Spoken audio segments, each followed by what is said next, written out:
And away we go. Welcome to the December edition of the Do Tell Story Swap. Regularly, we are based in the Village Community Center in Rohnert Park when we're in person, but here we are in Zoom. And that's nice because Sharon, you're way up in Washington, right? You probably wouldn't have made it if we were meeting in person. So hopefully when we go back to in-person meetings, you'll be back down here. There are some new people present, so I want to welcome them and just say a few things about the way the swap is run. We love having people come and listen, and you can be an audience member, but if you want to tell a story, you just let Katie Mangan know. Katie Mangan is one of our co-chairs, and Meg Brown is the other, and you will be meeting them a little bit later in the program when we all introduce ourselves. Stories are 5 to 7 minutes, and if you need extra time, that's always an option too. Just let Katie know in advance. We only have 5 people signed up now, but maybe at our break, some other people will be inspired to ask for a 5-minute slot. So we'll see how that goes. The structure of the evening, we usually have about 45 minutes to an hour worth of stories, and then we take a break. And the good thing is you all know where your bathrooms are. So I don't need to give any directions there. And we'll have a 5-minute break. We come back and we introduce ourselves, but we do it with a question of the month. So you can all wait with eager anticipation for the question of the month. We just want a 1 or 2 sentence answer, and it's something fun and easy, nothing to be anxious about. And there's always time for announcements after we introduce ourselves and before the second round of stories. Generally, we go from about 7 o'clock to 8:30 or 8:45. But of course, if you need to go, we're glad you were here for as long as you could be here. So I am not going to delay any longer. We have our first teller. Please welcome to the Do Tell Zoom stage, Ellie Shiva. Hello, how are you? This is a story, a true story that happened, back in the mid-80s, 1980s. I was living in San Francisco and in a sort of shabby area of one of the place, linked to another shabby area, linked to another shabby area. So none of us were rolling in dough and looking at the ocean all the time. But I got off the bus to stay. You know it was a summer because actually there was sunshine in San Francisco. Yay. And so I was walking over, I had something that was burning to write. Now, I'll tell you the truth, I have no idea of what I was involved in those days, but I know I was just burning to write this down, and I decided it would be easier to go to the main library in San Francisco, where it was quieter than where around my surroundings. And so I got off the bus and I started walking the couple of blocks to the main library, which now is the Asian Art Museum. And so I was, all of a sudden I noticed I was sort of walking through a nice green patch, some grass and so forth. And I looked around and I saw, yeah, I'm going in the right direction, but I hadn't been right at this spot before. And I looked up and there was a sign saying United Nations Plaza. Wow. My dad's cousin, Evelyn, who is exactly 1 year to the day older than him, was very involved in the United Nations from the start, which of course was in San Francisco. That's why the homage was there. And I thought, yes, this is a sign. I should stay out and sit in the United Nations Plaza as a compliment to the link we have. And I don't feel like sitting in the library right now anyway. So I found a place to sit. I sat down, I unzipped my backpack, got out my notebook, started scribbling away, scribble, scribble, scribble, write, scratching out, I just sound like, no, I don't know. So all of a sudden I got awareness that there was somebody by my arm, near my arm, not too close, but standing there.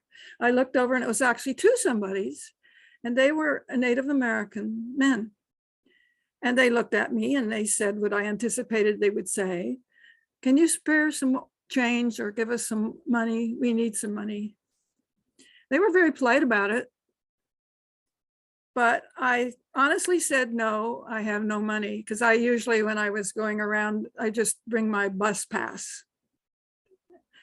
So I said, I'm sorry, and started to write again. And they started to turn away and started to walk away. And I said, wait a minute. I remember in my backpack, I have a couple of granola bars. Would you like those? And they looked at me with gratitude, but they said, sorry, we don't have any teeth. So they couldn't have the granola bars. And I said, being in California, well, have a good day. And they walked off. They said, thanks. And then I got back to my writing again, writing. All of a sudden, I had this premonition, something was coming at me from the other side. I looked over, and here was this man running at me like he was driving a wild truck or something. He was running and he was shrieking, give me some money. You gave them a bunch of money. Now give me money too. I need your money. Well, it terrified me, of course. And I sort of cringed like this, and I was sort of pinned to the back of the bench. And all of a sudden I felt something coming, and I looked to the right. And it was like my two guys that were over here had grown to 16 feet each. They were rushing towards us. They were like the cavalry coming over the hill, only they got to play the reverse role. They came to me, and one stood here and one stood there behind me, just like angel wings to protect me. And they looked at that guy, and it was coming at me, and they said, this is a nice person. You leave her alone. She's a lady. And then they said, but you get out of here. And man, he skedaddled. Well, after a short conference, the guys and I decided I should really go to the library. So I did. But I've never forgotten that encounter. And the next day, I decided, well, I'm going out again today. I have to do something. But I found some soft, healthy food at home, a couple of bananas, I guess, put them in my backpack and took them out. And every day I did that, not necessarily bananas, but something that could be eaten without teeth and nutritious, peanut butter sandwich, whatever. And yes, I had maybe 10 or 20 people get my food from me, not all in one day, but not every day. Just when they approached me, I said, because I didn't have a lot of money, so I didn't say I didn't have money, whether I had money with me or not. I said, no, I can't give you money, but I can give you something to eat. And it was a wonderful thing, because I had 3 wonderful things happen with these events. Number one, we got to look directly into each other's eyes. Okay. Number 2, we got to smile at each other, whether we had teeth or not. Hey, I welcome smiles. And the third thing is something I learned later would be called namaste, because it's my heart plugged directly into your heart. Doesn't matter if you have food, doesn't matter if you have teeth, So anyway, so that was what I learned about giving. And this is the time of year. Thank you.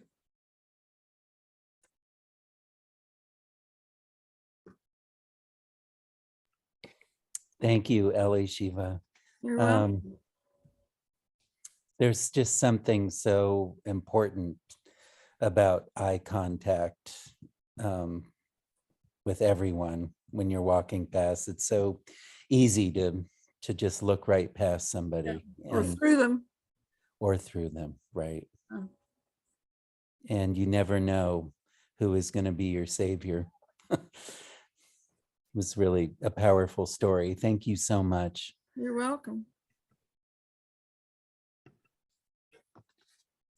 And so for our next Do Tell storyteller, please welcome to our Zoom stage, our Telebration powerhouse, Genevieve.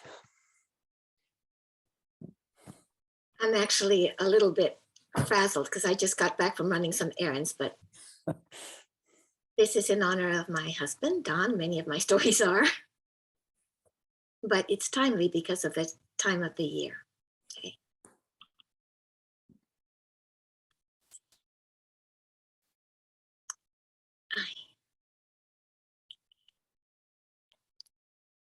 I enter into a San Francisco flat on a foggy afternoon where lives a young man about to turn 30. On the table lies a sketch pad, bits of broken charcoal strewn about in frustration. On the shelf, a book, James Joyce's Portrait of the Artist as a Young Man, open to a page that reads, "You can still die when the sun is shining."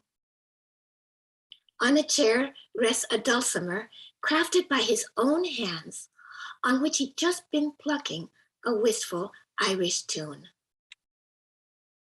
"At least I can still play music," Don considered as he got up to gaze in the mirror, trying to peer into the red curtain that was slowly falling over his left retina. The time had come. With the holiday approaching, he traveled to the family home, where a specialist pronounced, "The weakened eye should be left to its demise." The course to take was to fortify the right eye, the good eye, to protect it against the same fate. Assurances were given, expertise was validated, institutions were endorsed, and surgery initiated. Then came the waiting, as he lay with bandaged eyes, face down. Days and days of waiting, always face down. Physicians came and went, touting the success of the procedure. After a full week's end, at last, bandages were removed. First, he saw the red-shadowed images he'd become accustomed to in his left eye. And now, as the shield was removed from the good eye, the operated eye, he was able to see nothing. Nothing. No form, no color, no movement. Nothing but utter darkness. He plummeted into grief, knowing that time would take away what was left of the vision in his good eye, the one with the red curtain. By and by, he engaged in a sort of truce with fate and resolutely reconstructed his life. He received training in mobility and Braille, though his fingers had lost so much sensitivity that he had to read by scraping his nail along each single raised bump at a time. It was like reading a book, letter by letter. He got Silas, a generally obedient guide dog with a penchant for sneaking away from grocery stores with a dried salami in his mouth that Don would only notice when he got back home to his apartment. And also for a taste for saucers of beer that friends of Don's would put down at a local pub when Silas was not on duty. 10 years later, Don and I met each other. When we met, I was taken by his empathetic patience and astute reflections. And he would later tell me he was struck by my sensitivity and bright spirit. 6 months after that, I placed on a fragrant pine bough a filigree heart that said 1992, our first Christmas together. And so season after season, we grew closer to each other as I, in many ways, became his eyes, and he, with his discerning wisdom, became my vision. We shared many moments, profound, loving, and bittersweet.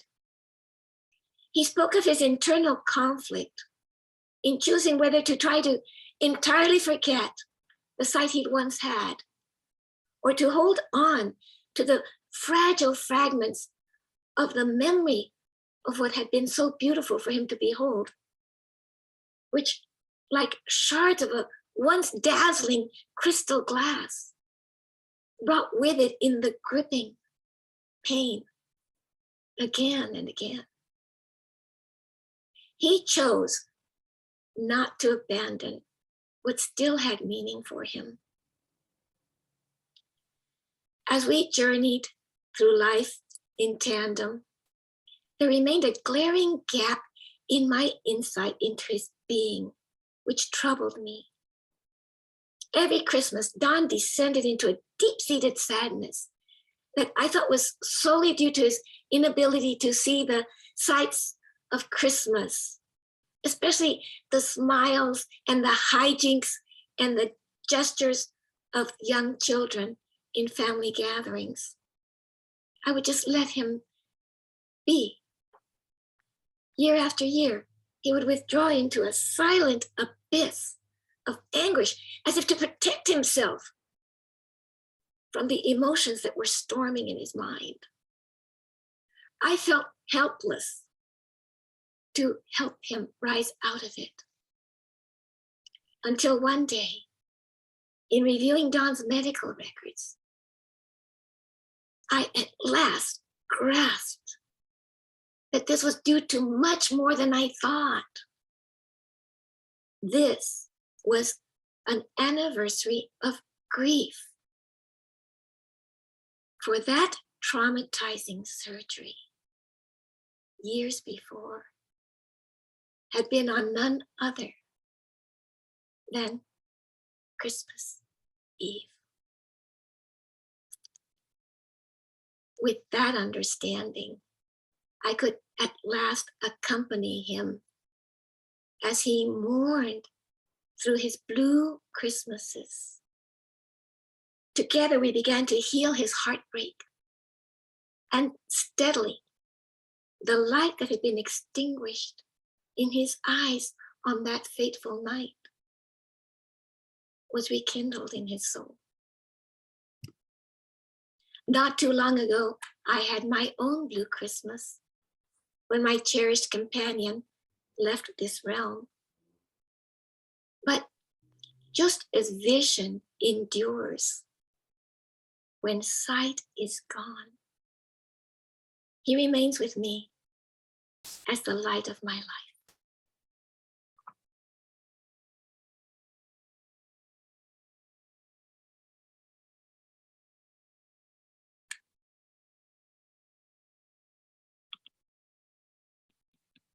Oh, Genevieve, your literary, beautiful language, and my goodness, you were his eyes and he was your vision.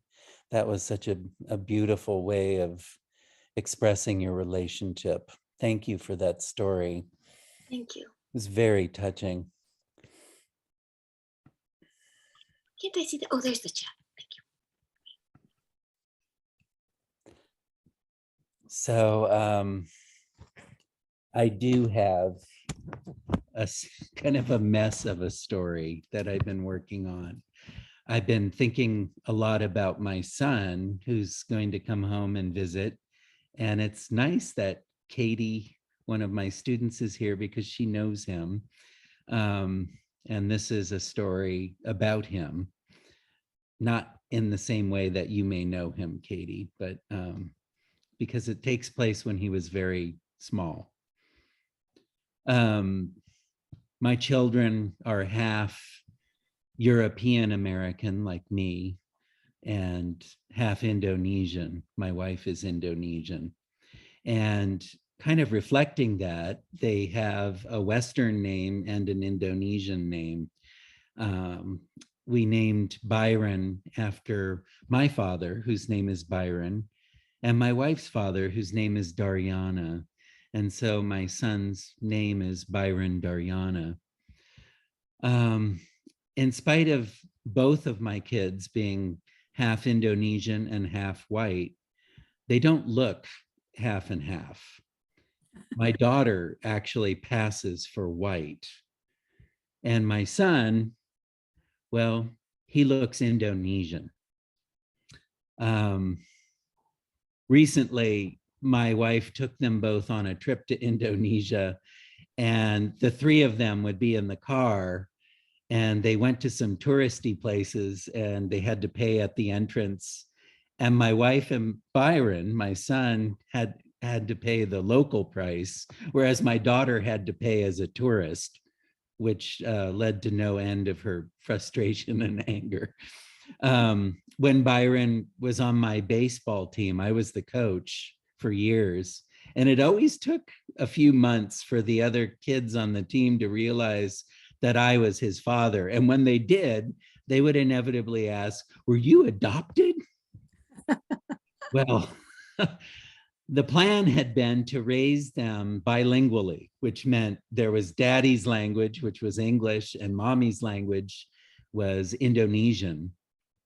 And so we tried to do that for the first years of both of their lives. And there was this book we had that we were very fond of because it had no words in it. And it was just pictures of animals. And Byron would sit between us, and my wife would be on the other side of him. And we'd open the page, and there'd be a picture of a squirrel. And I would say, "Squirrel." And Byron would say, "Squirrel." And my wife would say, "Tupai." And Byron would repeat, "Tupai." And then mouse, mouse, tikus, tikus. And bird, bird, burung, burung. And we would get to this one page that was just absolutely magic. And it was because the picture was of a possum. And I would say, "Possum." And Byron would say, "Possum." And my wife would say, "Possum." And my son would say, "Possum." And he was just fascinated that there was one word, one animal that was the same in both languages. It was like his two worlds came together around this creature. And adding to the magic, there was this park down our street, and I would take the kids there. And one time we always headed to this tree where we would have a little picnic lunch. And as we approached the tree, this possum ran out from this hole under the tree. And so that became Mrs. Possum's house. And whenever we went to the park, we would go visit Mrs. Possum. And so squirrel was tupai, mouse was tikus, but possum was possum. One day, Mr. Foot arrived. And if I were to give this story a title, it would be The Amazing Mr. Foot. My wife had been trying to get him to go take a bath. And she was coaxing and urging in Indonesian, "Ayo, mandi, mandi, mandi, bau." And he was getting visually frustrated and angry as his mother kept coaxing and urging and even taunting him in Indonesian. And eventually he stood up and walked out of the room. But instead of going to the bathroom, he went into his bedroom and he shut the door. Well, I went to the door and I knocked on it and I said, "Byron, are you going to take a bath? It's bath time. Your mom wants you to take a bath." Well, the door handle turned and the door opened a crack, and out he came, Mr. Foot. It was Byron's left leg, and he was wearing his new blue tennis shoes. And the thing about Mr. Foot was Mr. Foot could talk. And I was now engaged in a conversation with Byron's left foot, whose name was Mr. Foot. He was very formal and official, and he was very concerned about the use of Indonesian in our household. In fact, as this blue tennis shoe bobbed and bounced up and down importantly to the cadence of Mr. Foot's message, he said something to the effect of, if Mrs. Sparks continues the use of a foreign language in this household, I will have no choice but to contact the shoe company. Ah, yes, the shoe company. The shoe company was where we had bought the new blue tennis shoes. And the salesman there had been very, very formal, asking Byron to set his foot in this measuring device, this metric thing that measured the length and the width with incredible accuracy. And most importantly, it had all been done with a great deal of authority. The shoe salesman's measurements overriding his mother's intuition about what size he needed.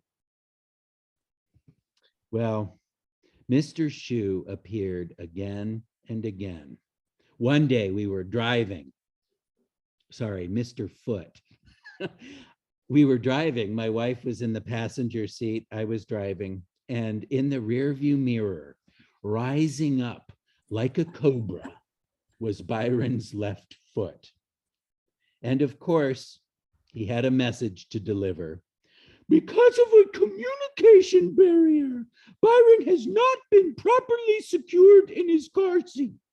And at this point, Mr. Foot shifted his gaze to fix my wife with all 12 tiny eyelets of that tennis shoe. Somebody, referring to my wife, needs to learn a little bit about safety. These straps on this car seat were not fastened according to protocol or code. We were aghast. Where does a kindergartner, 4 or 5 years old, learn language like this? My wife, however, demanded to speak to someone else. I want to talk to Mr. Ear, she said. Nothing. How about Mr. Hand? Mr. Foot assured us that there was no one else we could speak to about these matters. How about Pak Kaki, which is Mr. Foot in Indonesian? No, was the answer.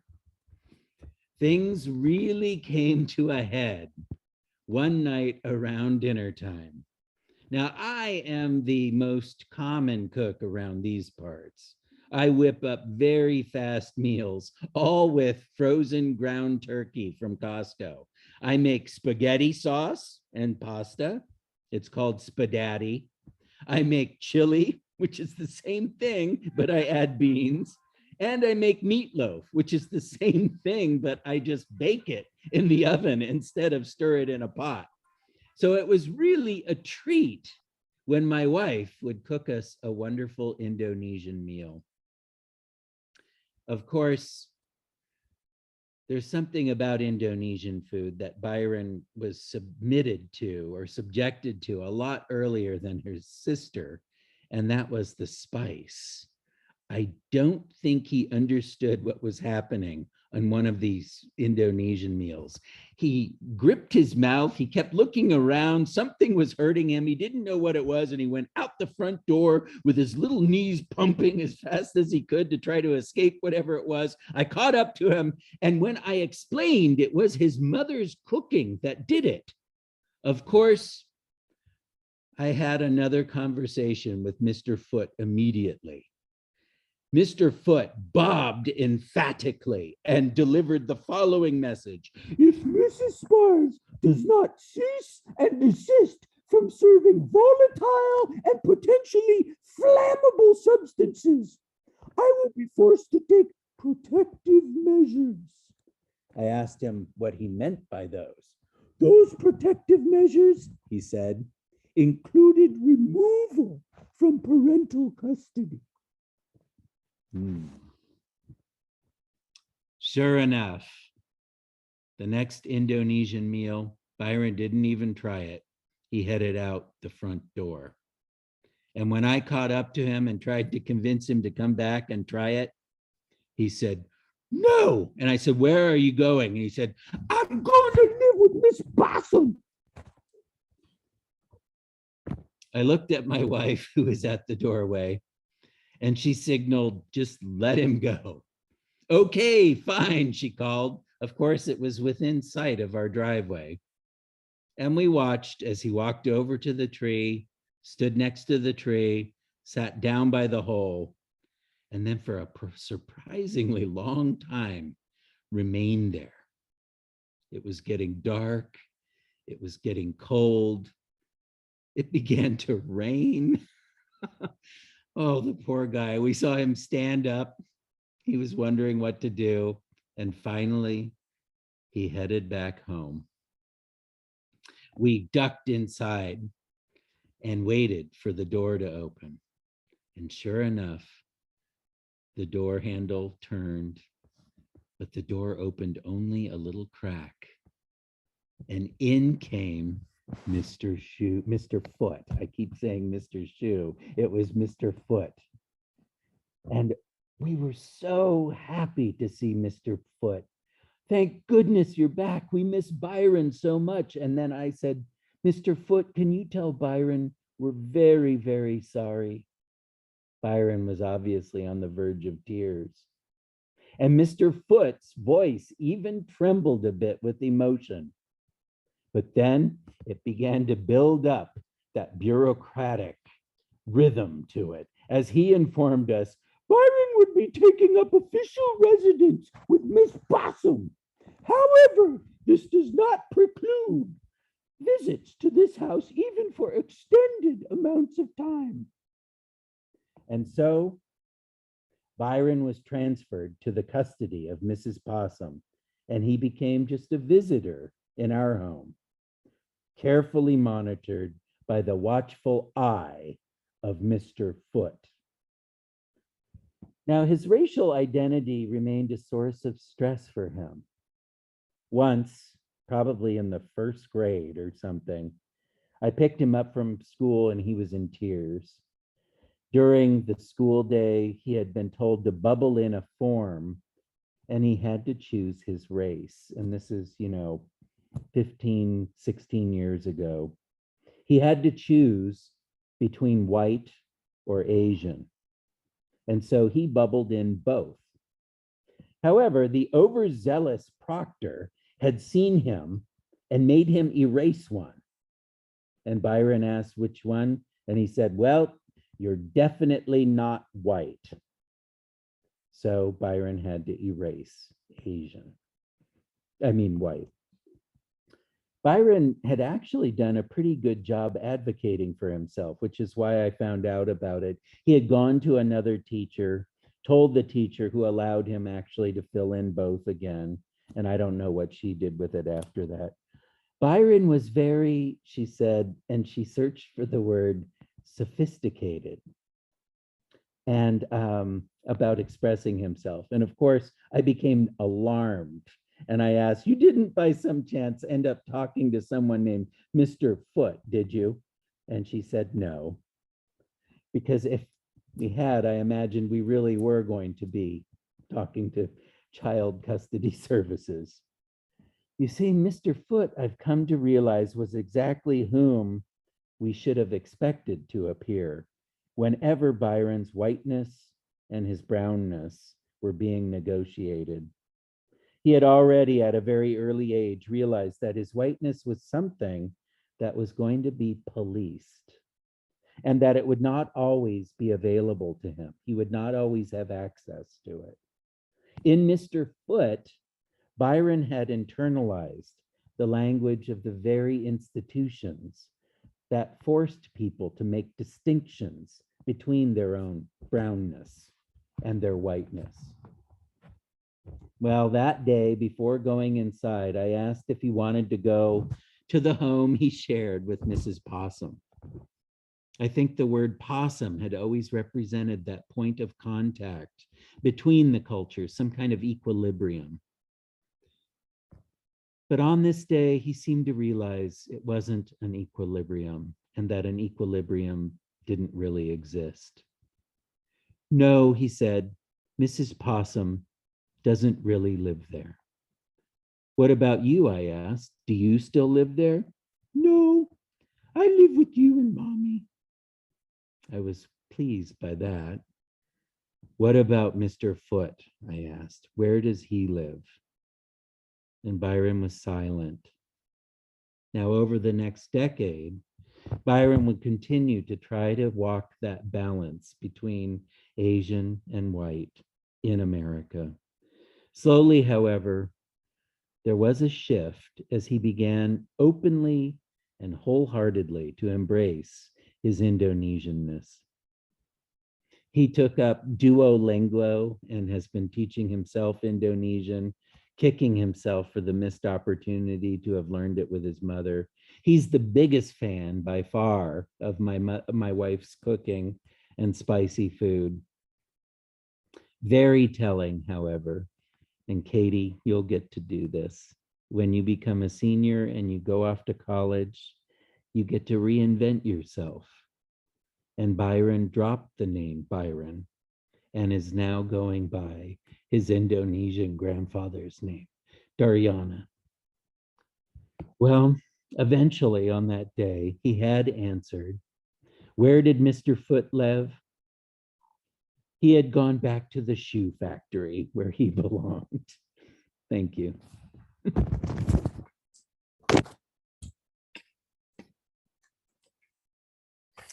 So I'm sorry, that was probably longer than I wanted it to be. This is pretty much the first time I've told that. And like I said, I wanted to think about my son who's coming home, and we've missed him incredibly. So I want to check the time. It's 7:38. We have lots of time. So I am going to now bring up to the stage a very accomplished teller, again, one of our Telebration tellers, Vicky. Well, I did. There it is. So that was the messy story. That was the bad story. Thanks a lot, Brandon. Love you, babe. Okay. This is just something I came up with this morning. I tell myself stories over my tea, and it's really just sort of a synopsis, and I don't know whether I'm going to do anything with it or not, but it's this really, Brandon, just for your edification, actually is pretty freaking rough. Yeah. So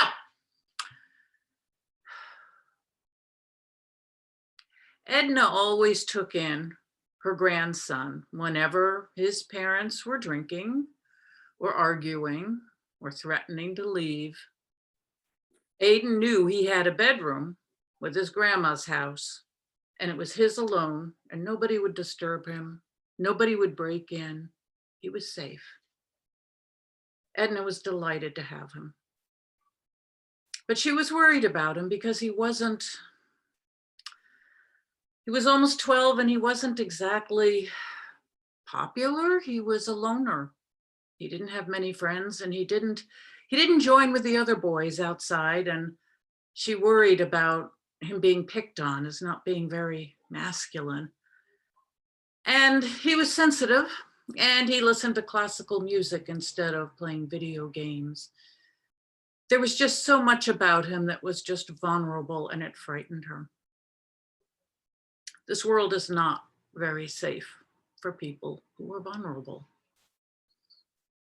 So day after day, he would come home from school close his bedroom door, and classical music would seep out under the door and fill the hallway. And so one day she just took a deep breath and she thought, you know, I need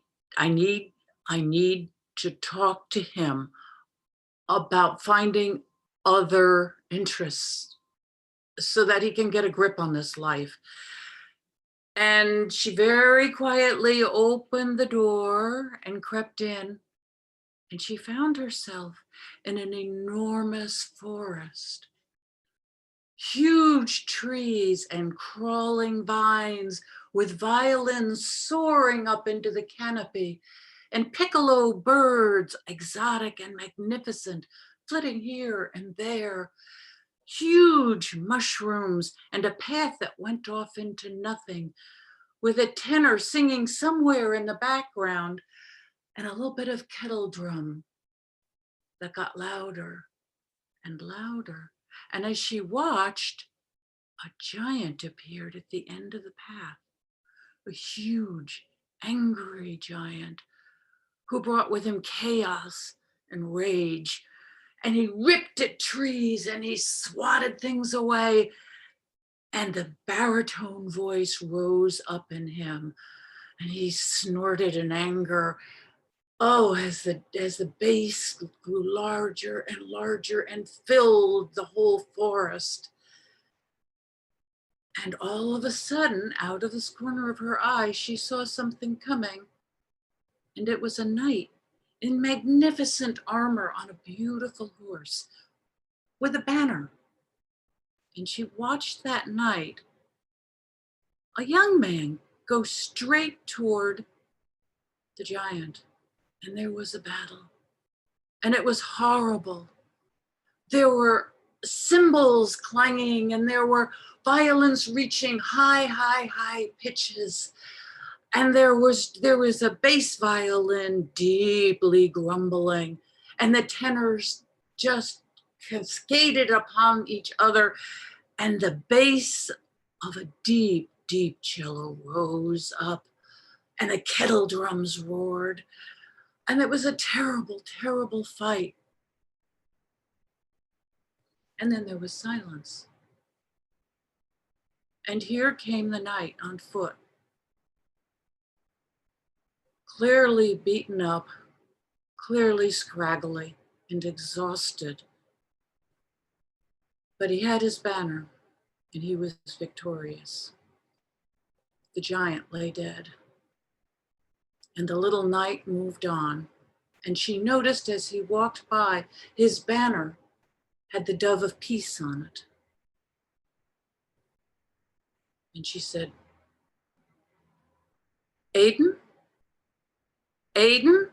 And all of a sudden she was standing in the messy room of an 11, almost 12-year-old with an unmade bed and piles of clothes on a chair, 2 or 3 Pepsi-Cola cans on the table, and there he was.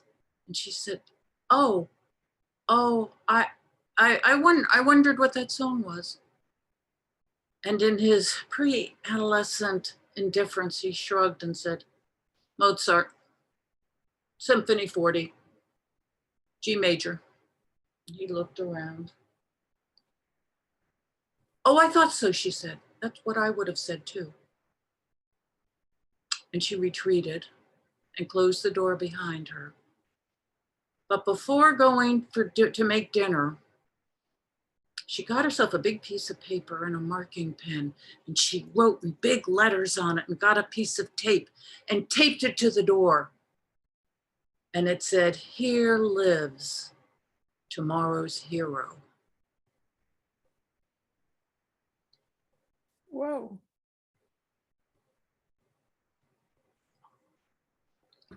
Now, Vicky, you that Yeah, didn't no, feel rough. no. Following feel your rough at story, all. no. That was beautiful, and you took us through so many worlds. You have this ability to just effortlessly move through time and space. It was absolutely wonderful. Thank you. I think now is a good time to take a little break and we can save Sharon. So at least we have one story after our introductions and things. At this point, we usually take 5 minutes to go get a drink of water or whatever we need to do. You're welcome to turn off your cameras, or you can put yourself on gallery view and chat with anybody you want to who's in the group. It's kind of just like being at the Rohnert Park Village Community Center where we mix and mingle if you want.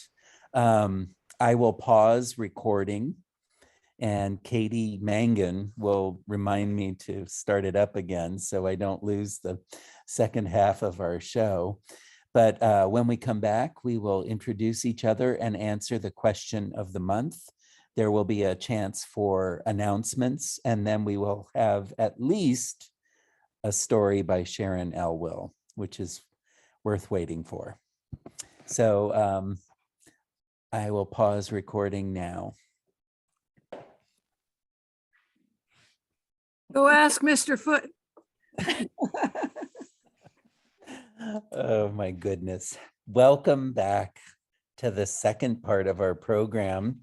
And just like always, it's kind of magic when you've heard a few stories that really does inspire stories, isn't it? Like several people were inspired during our break to step forward and put their names on the list. Before we do that, let's meet each other once again. And it's nice we have a few new people to welcome into our meeting this month. And hopefully they'll return and be regulars. We normally meet halfway or pause halfway through to introduce ourselves and answer the question of the month. So here is the question. It is, what is your favorite winter or Christmas movie? So I am our MC for this month, and my name is Brandon, and I am a high school teacher in Santa Rosa. And my favorite winter / Christmas movie, I have to say, It's a Wonderful Life. It still gets me. The scene on the bridge always gets me. And I just feel moved by it. And I think that's why I like it so much. It was either that or Trading Places with Eddie Murphy. There's a scene where the Santa Claus is eating a smoked salmon from under his beard. And it is the weirdest scene I've ever seen in my life, I think. And that sticks out as well. Opposite ends of the spectrum. And so I am going to pass the torch to Katie. You can introduce yourself now, even though I've said your name. Hi, I'm Katie Mangan and I live in Santa Rosa. So my favorite holiday Christmas movie has to be Love Actually, because it's set in England and it's so British and so wonderful. And of course, Hugh Grant is the British Prime Minister and he does that wonderful dance. And I make my family watch it every year. And I just love it. So, and I'll be watching it this holiday. And I just want to add that Katie is the co-chair of the Do Tell Story Swap. And the other chair is right here, Meg Brown. Hi. I'm Meg Brown. I live in Forestville, and my favorite winter Christmas movie is A Christmas Story. I was living in Chicago at the time that movie came out, and just all those scenes of children struggling through snow and in snowsuits and the whole bit, and the dogs and the turkey. It was just, one thing after another that I really sort of just related to and laughed the whole way through that movie. And it's still my favorite. I like to watch it every Christmas. Thank you, Meg. Next up, I don't want to surprise everybody too much. So Sharon, you're going to be in the spotlight yes, Don't forget Mary Turner next Tuesday. Oh, yeah. yeah. Oh, yeah, Mary's there. You have a Christmas movie, Mom? Thank you, Um, Katie. And hold it. Oh, sorry, guys. Technological problems. Well, I'm not very good at movies and I can't remember the name of it, but it's the one that Bing Crosby was in. And, White and Christmas. White Hmm? Christmas. White Christmas. White Christmas. White Christmas. Got Yes, you. that's it. That's if I ever watched a Christmas movie, which I seldom do, but if I ever did, I would choose that one. Thank you, Mary. So Sharon, you're up next. I'm Sharon Elwell. I'm in Bremerton, Washington. And my favorite Christmas movie, all of those that have been mentioned are high on my list. But I think if it were only one, it would have to be Christmas Story, because there's just so many funny things and so many lines that stay with you. You shoot your eye out, and all of the things about wearing those terrible pajamas that his aunt said that he had to dress up in. And it reminded me so much of my own dad and my own child, who probably would have gotten excited about that leg light that he got. And it's just really spot on for understanding the 50s. So that would be my choice. Excellent. I agree. I'm going to rewatch that because of you, Sharon. And next up, we have Genevieve. I have watched this movie several times, skipped a couple of years, and I'm going back to it. It's called Joyeux Noël. Mhm. And it's Merry Christmas. But it is a beautifully done retelling of World War I. Many of you know about this, when across no man's land, the Germans were on one side, the French were on the other. The German military had sent Christmas trees to be put every so often along their trenches for the Germans, because they think this is very important, And one side started singing, I think it was O Tannenbaum actually. Mhm. And then the Americans and the French, the Allies, started singing. And they ended up meeting in the middle during the truce of Christmas Eve. And they were severely reprimanded afterward for doing it. But it's a beautiful story. And it's Yeah. got a love story in it too. It's very lovely done. It's available in the library. They must have more than one copy, because I've got one coming.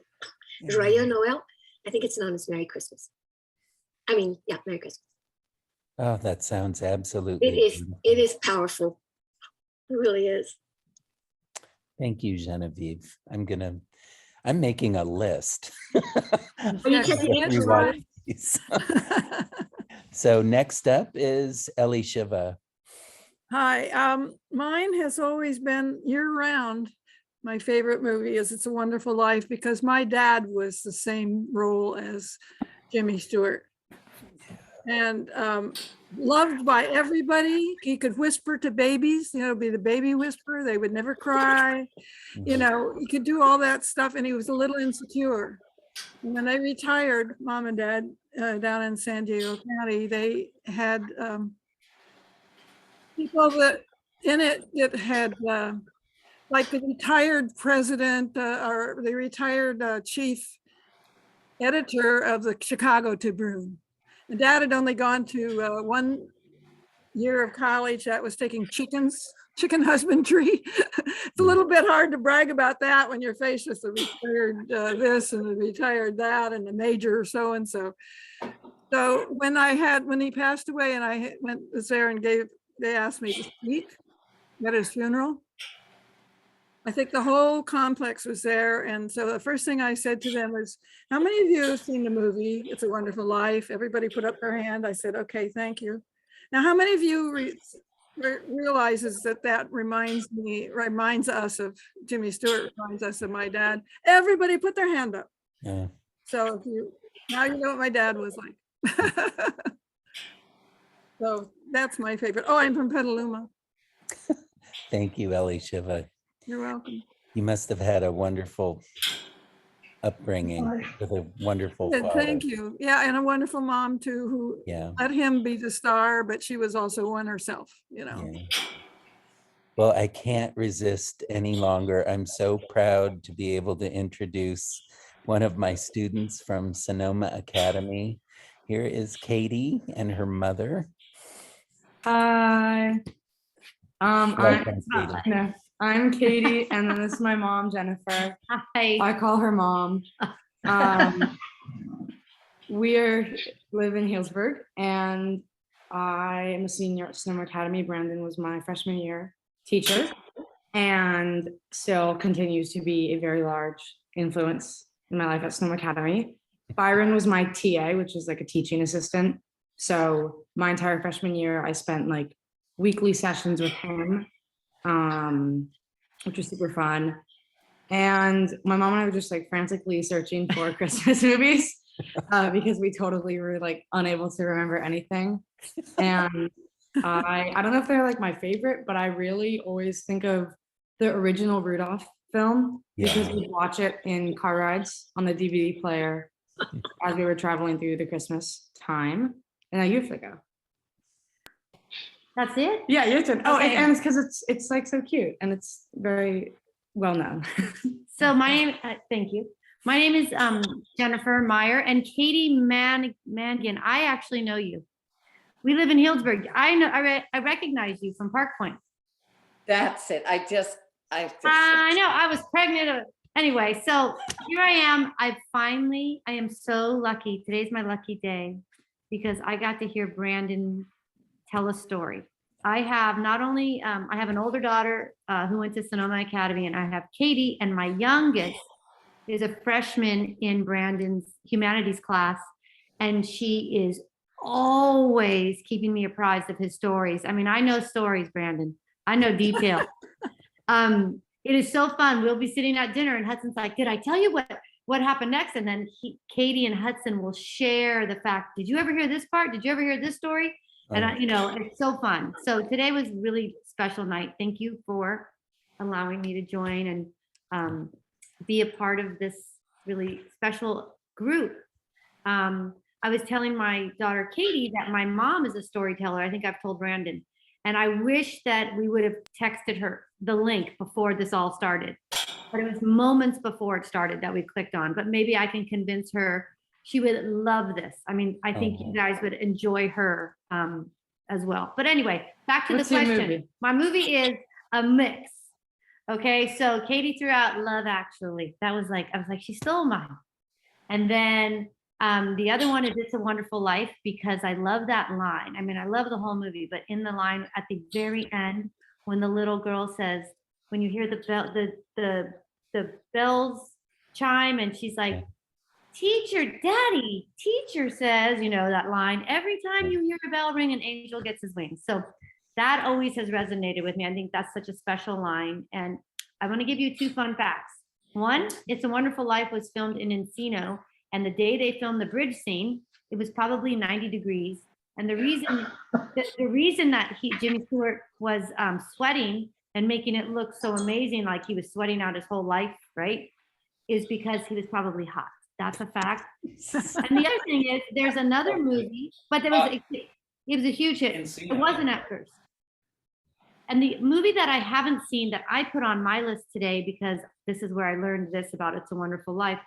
It was in 1940, a movie by the name of Remember the Night with Barbara Stanwyck. And I don't remember who I can't remember his name, but I heard that was phenomenal. So I put it on my list to watch with my girls this Christmas. Yay. Remember the night. Well, As you we'll can tell, have I'm to- very shy. So we meet every second Tuesday Every second Tuesday. of each month. So next month, it would be wonderful to have you back and invite your grandmother. I will, and Hudson, we'll bring her as well. And she doesn't bring have a lot of Hudson. timing. So if you put one of your emails in the chat, then Meg can put you on the email list. And so you will get emails and reminders and also send you the link. So if you Thank put you. that I in, will put the that emails would in. be so awesome. And by the way, you don't have to be over a certain age to be part of this. You can be very, very much under a certain age. We're glad to have you, definitely. Thank you for So, having us. Thank you. It's lovely to have you. and next up we have Vicky. Let me unmute. My name is Vicky Ness and I live in Sebastopol. And I've been writing down all kinds of movies that I'm going to watch. But anyway, It's a Wonderful Life it makes me tear up every time. I don't know what to say. I love Jimmy Stewart. But the two things that I love to watch on TV is, I don't know if you've ever seen A Christmas Memory. It's actually taken from Truman Capote's growing up with his Aunt Sue and making fruitcake. And it is so charming. It's a charming story to read and it's a charming movie to watch. And then there's Charlie Brown Christmas. Love it. Never get tired. Love it. Love it. Those I are my love that suggestions. too. That is an absolutely magic episode, or one that's the best of the seasonal ones, I think, the Charlie Brown one. Oh, yeah. It's only a half an hour, but I know, and it it's does wonderful. so much. I think it was the first one, which makes a lot of difference. Oh. My physician played the voice of Sally in one of those Charlie Brown specials. Oh my God. Her dad knew. Oh. Yeah. Chuck. Chuck. Next up we have Gay. Hi, Gay. Okay, I'm unmuted. Well, my name is Gay Barner, and I'm going to have to go along with all the It's a Wonderful Life people. It's just, I can't not watch it and not feel that feeling of, there's something wonderful about life. And I really like that, to be reminded sometimes. Me too. It's a good feeling. Happy December. Lori, how are you? I've actually been writing down all the titles everybody said, and when we're done, I'll put it in the chat. That would be great. I had two in mind, and I was waiting to see if somebody else would mention them first. One is also Barbara Stanwyck, and it's a silly slapstick movie called Christmas in Connecticut. It's good fun. I think Monty Woolley's in it. I forget the other names of the actors, but it's just a funny screwball comedy. She's a journalist and she gets forced to pretend she's a young housewife with a baby, and everything goes crazy. It's a lot of fun. The second one is Miracle on 34th Street. Oh, yeah. Oh, yeah. There's been a lot of versions with it, and I don't know all the actors' names, but I like all the versions. Yeah. Thank you, Lori. I've got to, yeah, I'm glad you're going to make the list. I'm going to just watch the whole list. Yeah.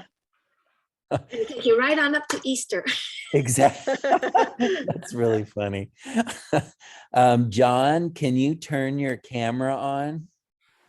Hi, we're here. The camera's not working for some reason, but we are here listening and enjoying the story. So thank you for telling stories. And let's see, my favorite one. Well, you know, of course, I thought of It's a Wonderful Life, and then I thought, you know, what's something that I really enjoyed, and that was Home Alone. It was a really funny movie that I thought I really liked the spider on the face part. That was really cool. I forgot that was a Christmas movie. It was, yeah. Then I thought, yeah, that's a Christmas movie. Yeah, I can use that one. So, and Cher, what is yours? I like to tell you Noel about the soldiers and Charlie Brown Christmas. Oh, good ones. Yeah. Very good. Katie, did I manage to get everybody?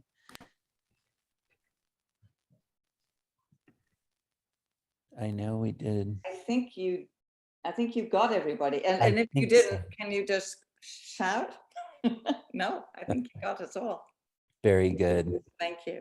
So generally at this point, we would have a few announcements, and I'm sure our co-chairs may have a few words. So Katie, can I give you this? You were already on the spotlight, but I don't have an announcement okay. right now. Meg, do you have an announcement? No, December is one of those months where I did look on the SAC website and kind of checked out my emails and stuff. And I think people are pretty much focused on the holiday and just getting to the end of the year. I do want to thank everybody who's been coming to share their stories on Zoom with us this year. It's been really fun. I think we have just heard the most amazing stories, and many of them have just struck me in the heart. So I want to thank all of you guys who are coming and staying with us and telling stories and listening and just being part of our little community here. It's been a wonderful year, and we're going to go for it next year too. So come January, second Tuesday of the month, we will be here with more stories. So good. I hope everybody enjoys their holiday. Thank you. Katie Meyer, do you have an announcement? Yeah, unfortunately I have to go because my mother and I are going to get my sister from rock climbing. But I figured I'd rather say that than type it in the chat. We're going to get the youngest Meyer, the smallest one. And we just want to both say she's going to shoot one. Thank you so much for having us. We're sorry we're going to miss the second half, but we will be back for sure. And we will bring at least 2 more people, if not more. And you guys are very wonderful and welcoming. So thank you so much. Oh, that's nice. Wonderful to have you here and your mom. And Thank yeah, we you. look forward to seeing you all in January. Thank you again. Thank you. I'll see you at school tomorrow, Brandon. I'll see you tomorrow, Miss. Yes. Bye. Very good. And so it's good. Meg, I believe. I have Genevieve? Oh yeah, go ahead, Lori. Go right I was just going ahead. to say, every year in January, there's the Auburn Storytelling Festival, and I just looked it up and I put it in the chat. I think it's usually near the end of January, if not the last Saturday. It's January 22nd this time, but it's in Auburn, and it's an all-day festival, one day in Auburn, and it's free. And they have storytelling for kids. They have interactive things. They usually have a speaker who does a specific workshop on telling. They're all really skilled tellers and workshop presenters. And I know Meg's gone up with Mary a few times. I used to go up before it was harder for me to travel. And it's a really great experience. And I'm not sure how much of it will be in person or virtual. And now, as of today, California, the whole state is back on mask mandate. So they'll probably just have to wait to see if they'll have to do it virtually or if they can do any of it in person. But in whatever way you can attend, it's really a great storytelling festival. Yeah, I'd like to second that. And it would be great whether it's in person or on Zoom. The other thing that is not to be missed outside of their evening concert, which is always excellent, is a liars contest. And let me tell you, that is rollicking. People really pull out all the stops. And I think, did Elaine win one of those also? Yeah. She won with her one bullet left theory. So it is a lot of fun, a great day of storytelling up there in Auburn. So yeah, everybody should check it out. I'll put the notice up on the website so you can kind of do a link to it and check it out. Thanks, Lori. We should do a caravan or some kind of van ride up there or something. That would be fun. Yeah, it's fun. Yeah, Do Tell should own a big van. Of course we should. A bus. So One I with am accordion pleats in the sub walls, so you can have bigger or smaller. You might be able to resurrect one of the green tortoise buses. I don't know if That's Wow. what I'm talking you know about. what the green tortoises were? I do. Yeah, they were great. They were great. I had a small news. So on Saturday, the National Storytelling Association had a story slam, Oh, and there were only 12 of us there. It was hosted by Nestor Gomez, who's a great storyteller. yeah. They say he's won 60 story slams. I don't know how he can possibly win 60 story slams. I've told a number of stories that story slams never won once. However, I told the story I told tonight, and I won. Oh my, Oh, yay. congratulations. 12 people voting. I did not vote for myself. But yeah, it doesn't matter how many, I mean, there's always only 10 tellers or so. That is fantastic. And that was the National Storytelling Network. That's terrific. Network, yeah. So that means that I get to go to some sort of semifinal. I don't know what that is, but Yeah. Oh, Genevieve. Well, when you get the date, you have to let us know so that we can all cheer you on. thank you. I will. Terrific. So I am going to go back to Meg. Record. And she is Good. going to kick off the second part of our swap. Well, thank you, Brandon.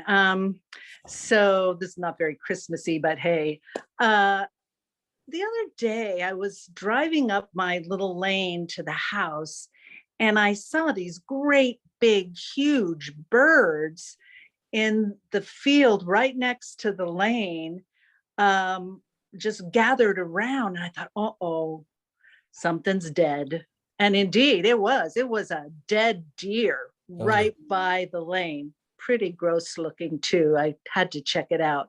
And all these vultures had found it. And I mean, all these, I swear there had to be at least 5 or 6 of them, all sitting on the fence and on the fence posts and, you know, doing their job actually, which is a good job that they do. And it reminded me of this story that I heard Willie Claflin tell at one of the festivals that we saw him at. And if anybody knows Willie, he is a master storyteller who can do voices and just is the amazing guy. Anyway, I am going to tell his story about the buzzard and the chicken hawk. Now, this story originated down south in Louisiana. And he has a wonderful way, as I say, with accents. And so his rendition was much better because he had all that sort of Cajun patois that he used to tell the story, but it's a fun one anyways. So it was a beautiful, beautiful morning, cool, bright, sunny, sun was shining on the leaves. It was just such a beautiful morning. And there was Mr. Buzzard sitting on a fence post looking gloomy, gloomy, gloomy. Well, way up high in the sky, there was Chicken Hawk. And man, he loved that beautiful morning. He loved the warmth of the sun on his feathers and the uplift of the air. And he was doing somersaults and dives and flipping over and just having a grand old time. And he was looking down on the ground to see what he could see, because it was morning after all. And he saw his friend, Mr. Buzzard.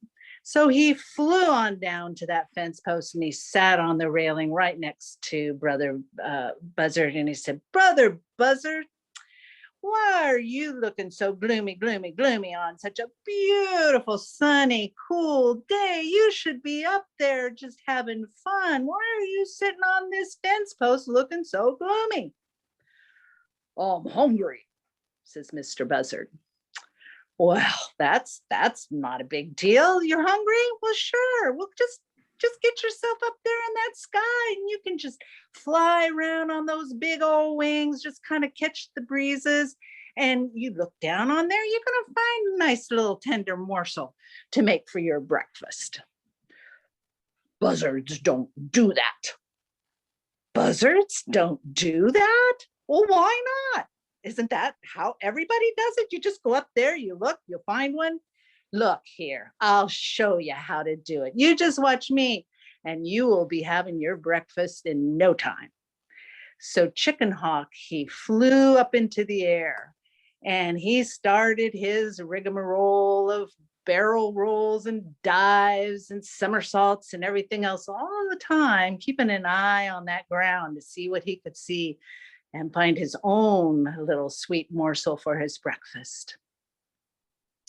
Well, eventually he looked down and he saw Mr. Rabbit. Mr. Rabbit was just right there near the fence line, and he was just nibbling on that green grass. Oh, he was enjoying the warmth of the sun on his fur, just having a wonderful little breakfast of his own. Ah, Mr. Chicken Hawks, he said, I got it. That rabbit's going to make me a great breakfast. And he took aim at that rabbit. Well, the rabbit is pretty smart. He's looking up all the time to see if there's anything going to come down on him. And he sees Chicken Hawk. And just as that Chicken Hawk began to make a big dive bomb right down towards him, the rabbit saw him, and he looked around and he saw that there was a hole right under the post where Mr. Buzzard was sitting. And he thought, that's my escape hatch. And he ran as fast as he could as the Chicken Hawk just kind of came down just like a bullet. And he ran and he got right into that hole, and wham! Chicken Hawk, he just ran right into that big post, and he just dropped down with a broken neck, dead. So Brother Buzzard is sitting on the fence post, and he sees all this going on, and he looks around and he looks around and he says, breakfast. And that's that.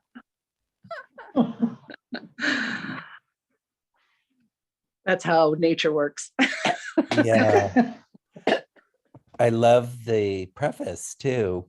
You had your personal story at the beginning. Yeah. I think that's always a really nice touch. Thank you. That was wonderful.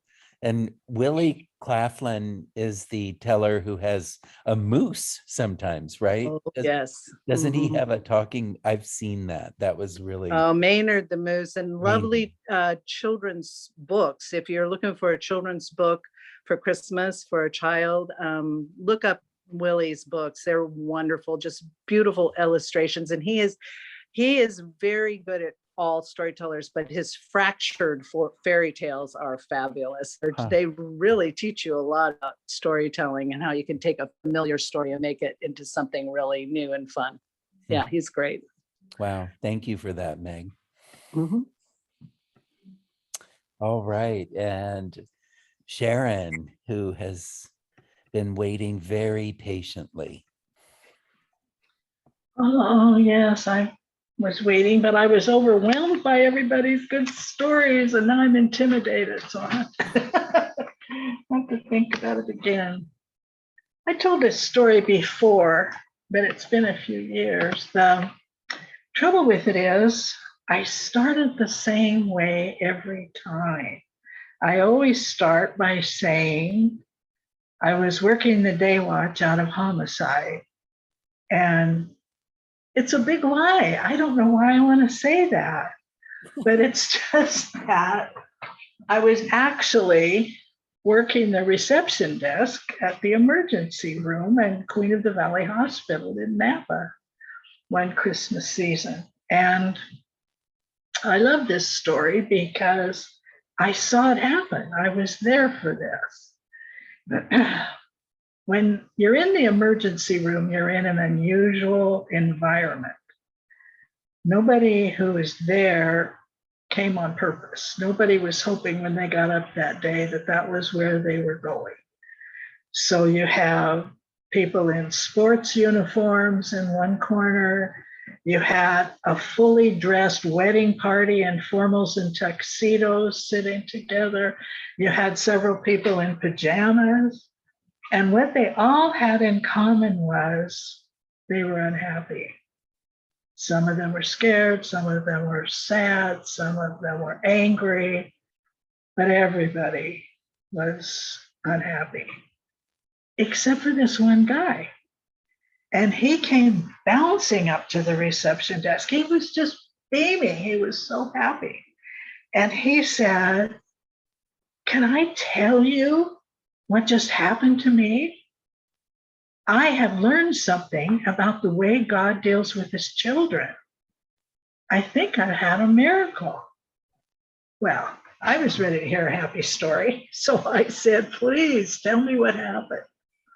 Now, Nettie Hudspeth was a very familiar character around Napa in those times.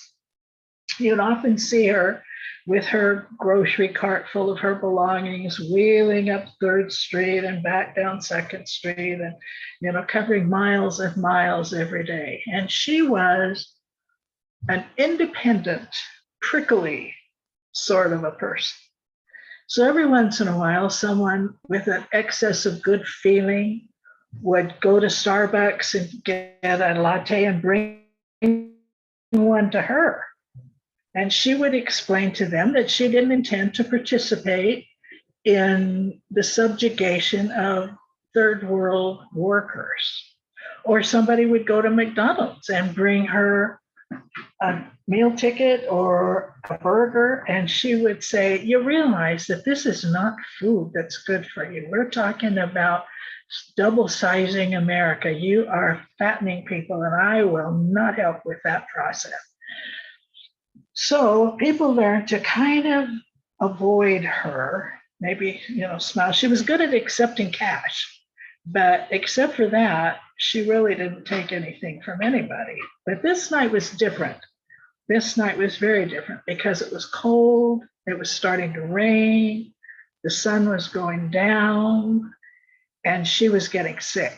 She had that headache you get behind your eyes when you know you're coming down with something, and her throat was scratchy, and she felt bad.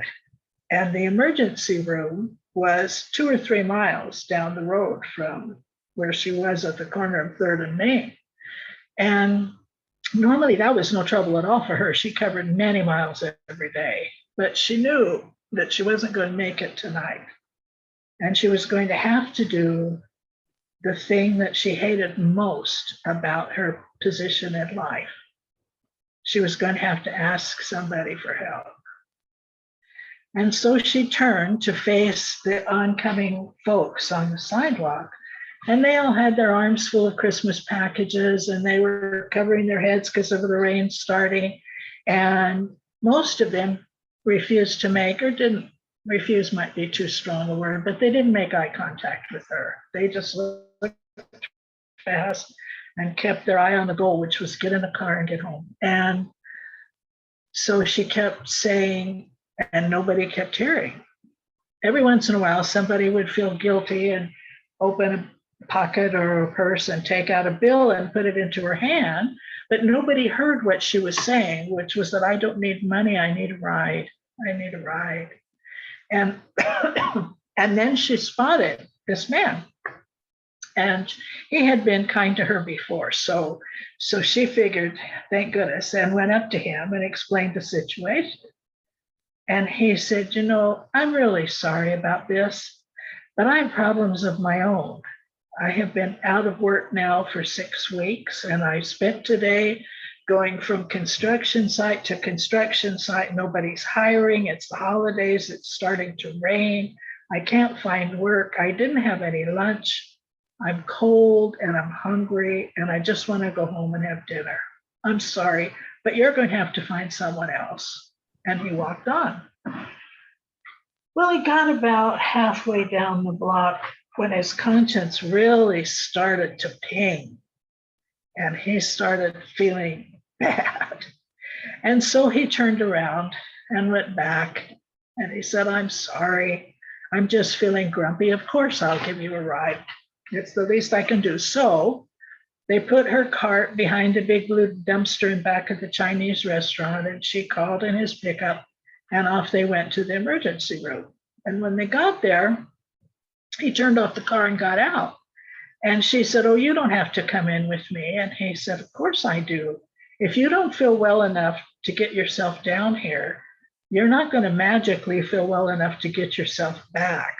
I'll need to wait and give you a ride. And so he went in with her. And when the triage nurse called her name, he settled into the blue plastic chair, and called his wife and said, don't wait dinner for me. I'm not going to make it. And thought about whether the $2 he had left in his wallet would get something at the cafeteria or not. And while he was thinking about that, he noticed that the man seated across from him was smiling at him. And he looked, and the man said, you don't remember me, do you? No, I'm sorry. I really don't. We worked together on that job in Marysville 2 summers ago. Oh, yeah, of course. And so he jumped up and shook hands and sat down next to him. And the man said, what are you doing now? And Randy said, I'm having a terrible time. He said, I have been out of work. I can't find anything. And it's not going well from my end. And the man said, I wish I had known that. I've got this job in Benicia and we are down 2 men. We're supposed to be finished by February, but at the rate we're working, we won't be done till April.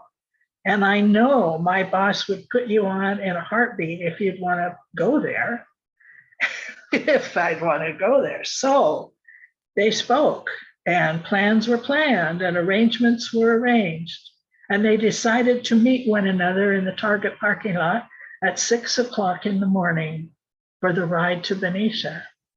And then he jumped up and walked up to the receptionist's desk and he said, can I tell you what just happened to me? I think I've learned something about how God deals with his children. I think I've had a miracle.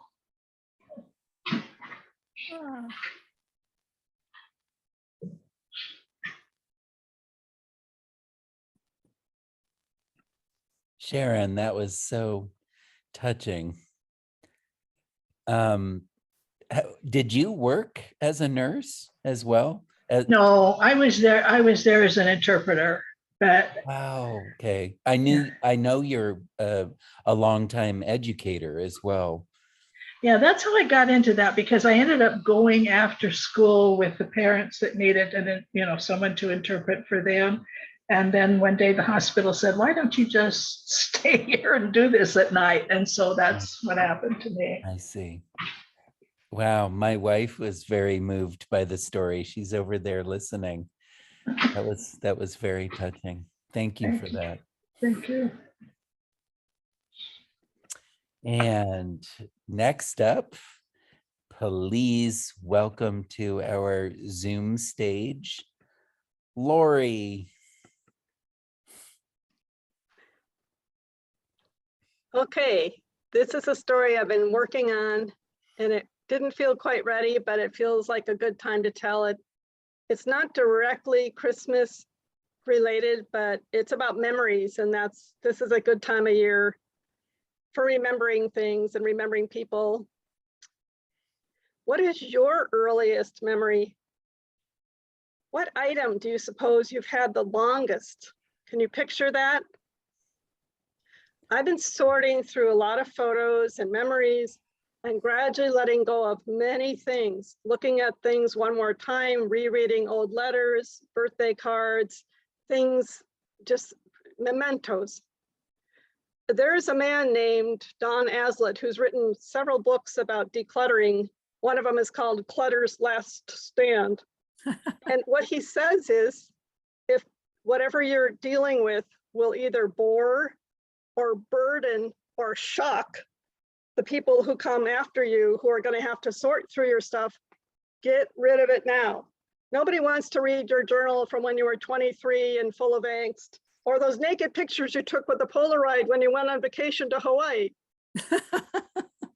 So I've been thinking about that as I sort through things, and I'm like, who's going to bother looking at stuff anyway? Most of your stuff is just going to go. When I had to take care of my mom's house when she died suddenly, we didn't have much time, and it was like 85 years of life, and my dad had died before her, so it was really their lives together. There was just, you couldn't sort everything. You couldn't really look through every little thing and decide what to keep or not. And I grabbed the things that seemed the most meaningful to me, which were letters in her handwriting or cards that I'd sent her that I could get back again, things like that. anyway, I've been pretty, not ruthless, but I've been pretty free and determined to really downsize my stuff. And I have. I've gotten rid of an entire aisle of file cabinets and boxes in my garage. And it just feels good. So, but one picture I came across really stopped me. And I took a picture. I have the actual original black and white photo, and I made it larger, and I'm going to show it to you, and hopefully it won't be too fuzzy.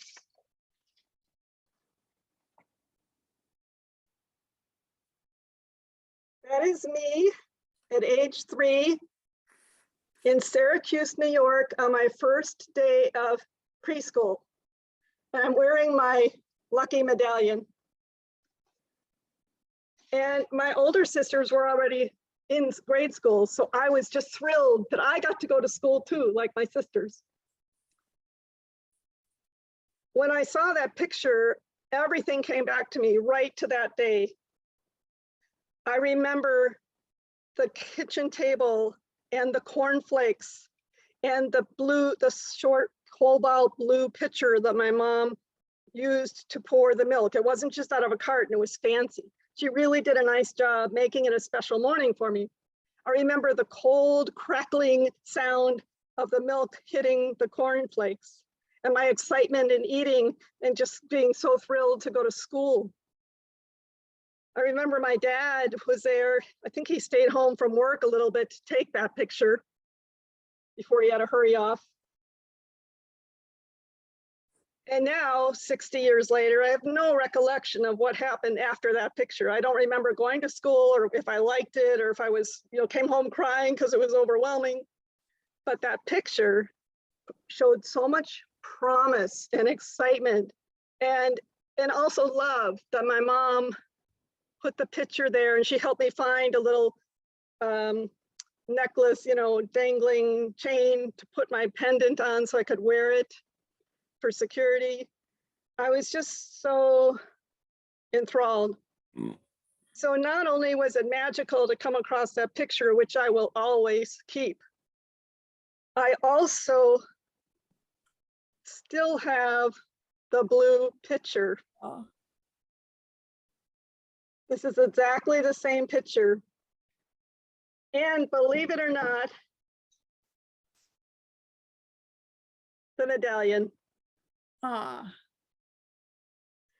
So I just really enjoyed uncovering all 3 of these things and that they still exist. And that was my first cognitive memory. There's something really precious about that. I'm so grateful to my parents and for them keeping things for so long before they shipped them across country to me. So that's my story about memory and love. I am so glad you had the medallion. I was hoping you were going to pull that out. That's absolutely amazing. You have all the things in one of your strongest memories. And what's funny is in this picture, in this chair, this white vinyl chair with the arms on it on the edge of the photo. Yeah, I see it. It was still in my parents' house 4 years ago. They still have that chair. It was there in the basement. Oh my goodness. And it really captured your optimism. You were looking forward to so many good things to come. That's a beautiful picture, Lori. Thanks. Thank you. Such a warm story. We have just enough time to bring back to the stage Genevieve. Okay, great. Thank you. This is a very different format. And this is a tribute. We put together a tribute for the healthcare workers at Kaiser throughout this last almost 2 years. And so I wanted to include everybody, and it is in verse. It's called To All of You Whose Work's Unseen. Hold on a second. Okay. I will read it. Okay. To all of you whose work's unseen, quietly behind the screen, in these times, a message fashioned of the power of compassion. Please take this gift of gratitude and by it, find your spirits soothed. Tribute. To you whose hands hold scalpels steady, you with fibrillators ready, you who wear a stethoscope, you who gaze through microscope. To you in urgent ED care, where someone's always there and there and there. You who triage, who watch and dare, at times just on a wing and a prayer. To you who manage ventilators, you who check and sterilize, you who order the supplies, fixing all, oops, I'm sorry, gotta go back, okay?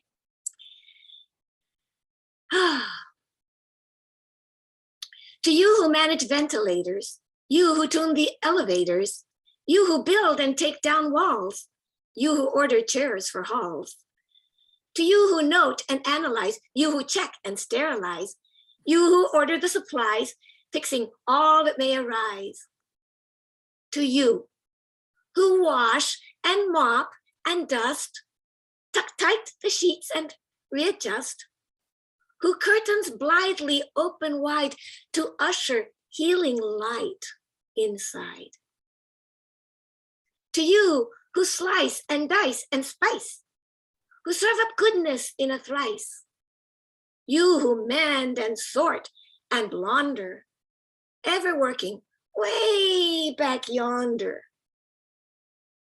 To you who drive as first responders, sharp in circumstances sonder. You who stand behind the gurney on the watch along the journey. To you who count and meet and write, who stay up worrying half the night. You who train, who staff maintain, who clarify and all explain. To you who monitor IVs, you who find a vein with so much ease. You who swiftly sort out pills and other things to help with ills. To you who practice therapies, the chemo, the mental, and foreignese. To MAs and PAs and so many techs for breathing and scanning and other checks. To you who images gently take, whose news have the power to make or to break. To you at the front and to you at the side, you at the back, ever helping with pride. To you whom constant bells invoke, who prick and poke, lift, turn, and stroke. You who measure temps and empty pots, who mind the charts and provide shots. To you who offer comfort care, who bring relief when no one's there. To you who everyone console, and by your listening, make them whole. To you who've placed your needs aside and taken so much work in stride, whose bravery rises up to bear what must be done because you care.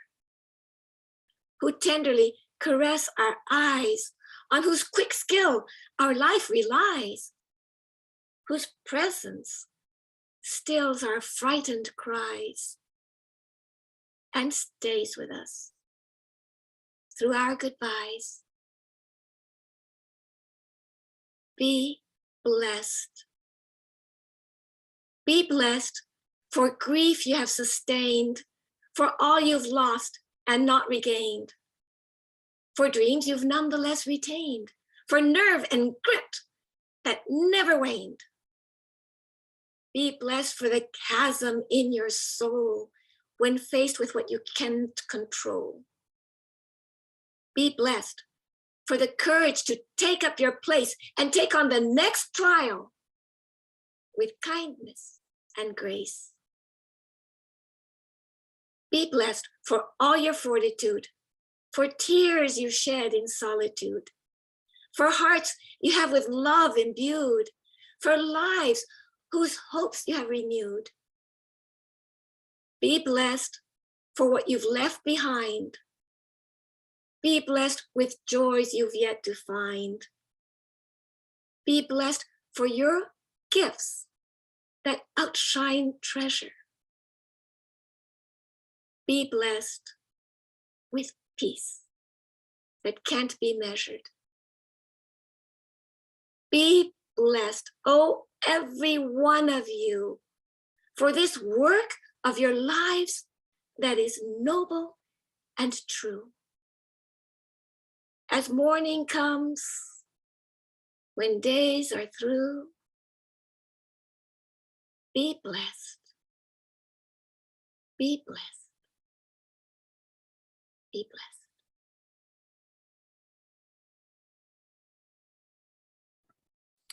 Genevieve, I hope everybody got to see Telebration, how Genevieve wove a beautiful poem like that one into her story about mental anguish too. You do that so seamlessly. I just want to bring up our tellers once again. We have Genevieve with that beautiful poem, and of course her story to honor her husband before that as well. And I want to add Sharon, who of course told the Daywatch homicide story. I'm just kidding, Sharon, I know. And of course, Meg, who told the story about a buzzard who had his day. And of course, we have Lori with a beautiful memory, and Vicky about our future hero who has his banner on his door now, I hope. And we have Ellie Shiva, who kicked the whole thing off at the very beginning with the story about her two defenders and eye contact, which ended up kind of being a theme tonight. I thought there was a lot on eye contact. Katie, am I missing anybody? No, you've got everyone. I do want to just say thank you to everyone for this year. You know, I think a lot of people, it was such a leap to get onto Zoom. And I really appreciate everybody doing that. And also for those of you who are on Zoom all day at work, but then will come to the swap in the evening, because, you know, it's all about you. And, you know, you are wonderful listeners and wonderful tellers. I mean, I am just blown away at the talent and, you know, the gifts that you give us. You know, I'm just in awe. So thank you, thank you. And thank you to Meg, who is the greatest co-host, and we have a lot of fun, and so great to work with you, Meg. Thank you. And then, of course, Sharon, who is our scribe, and she will record all the stories that are told at every swap. And I think you do it like overnight. It just seems like you're amazing. So thank you, Sharon. And we're just so pleased that we are Zooming, so you are still with us. You will always be with us. So we'll do that. And then Brandon, who is our MC and who we rely on you so much. You do such a beautiful job and so inclusive, and we all love you. And so thank you all. And yeah, and then we're gonna jump into another year, and who cares if we're still Zooming? I think it's wonderful. So. Brandon, it was really nice to have your student and her mom. Yeah.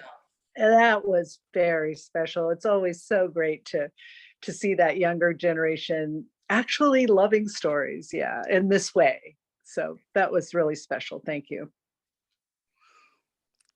Okay. Just a note, people look at the chat if you don't if you can think of it before you leave, because a lot of you who told stories, people commented on them. And if you're not in the habit of looking down there, you won't get their written feedback.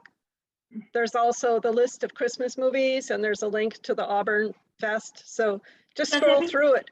You can actually save it too. You can save it so read it after the meeting. But so you know how to save it, people? If you go to chat, Brandon probably says it more directly than I can remember. Just go to the 3 dots on the bottom and poke there. The 3 dots on the bottom right, save chat. Yeah, I see it. Save chat. Yeah. Yeah. But you have to do it before you sign off. Right.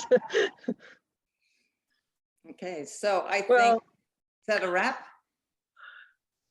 Absolutely. Merry Christmas, Everybody have a everybody. great Oh, Merry holiday. Christmas. And Happy New Yeah. Year. And Happy New Year. Happy New Year, Merry See everyone. you all in Christmas. January. Bye, See you all John. in Bye, January. Gay. Oh, thanks, John. How did you do that? Magic. My piano's right here. Oh, Oh, thank you, Lori. That's wonderful. we need a concert, Lori. Okay, good night, all. Good night. Good night. Bye. See you Well, next year. See you next see you year. next year. Yes. Thank you. Okay. Good. Another good one, Brandon. Thank you again. Where's the